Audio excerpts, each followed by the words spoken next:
Morning po. Dito po ulit tayo. Dito naman ako napadpad sa farm ng aking pisan. Kagagaling ko lang kay Parintay. At meron lang kaming tiningnan. At ito, lipat naman ako dito sa kabilang farm. At isang minyong. At meron daw siyang ipapakita sa akin ng mga galing Bacolod.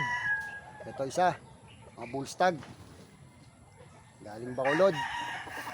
Ayan, padala ro ng kanyang pamangkin. Ayan. Medyo parang magaganda na ang dating ng mga manok ni Pisang Minyong. Talagang mapapalaban ngayon siya kahit saan. Babakbak na to, Pisang Minyong. Medyo nabigyan ng mga dekalidad. Galing Bacolod. Ayan, mga bullstag. Ayan. Ilalaban niya raw yan po. At ito pong isang bulik na to, ito po yung mismong sa may kanya. Sa taga Bacolod. Sinama lang po panlaban. Yan.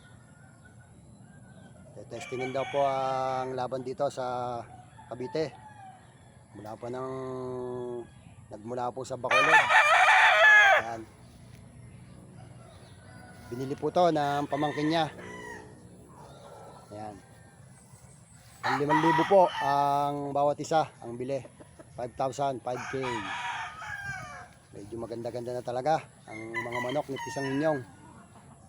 Ang pagkakamali lang ay hindi naitanong kung ano bloodline. Ang katuwiran ng aking si Pisang Minyong, hindi na kailangan ng bloodline basta ilalaban niya. Yun ang kanyang paninindigan. Yun ang kanyang sinabi talaga sa akin. Ang paninindigan niya ay hindi na kailangan daw ang bloodline. Ang kailangan, manalo sa laban. Okay. Hanggang dito na lang uli. At magkakapero naman kami kay Pisang Arman. Thank you po. At huwag makakalimot, like and share and follow. Bukas pa po trabaho ko. Thank you po.